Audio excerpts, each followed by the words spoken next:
Ang salitang pagpapakumbaba ay wala sa edad, wala sa estado sa buhay, at higit sa lahat, wala sa pinag-aralan.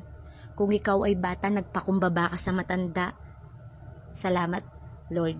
Kung ikaw na matanda, nagpakumbaba ka sa bata, salamat Lord. Kung ikaw na mayaman, nagpakumbaba ka sa mahirap, salamat Lord.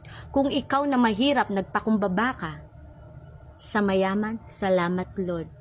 At kung ikaw na taong may pinag-aralan, natapos ng pag-aaral, nagpakumbaba ka sa walang pinag-aralan, salamat Lord. At kung ikaw na taong walang pinag-aralan, nagpakumbaba ka sa may pinag-aralan, salamat Lord. Di ba batay?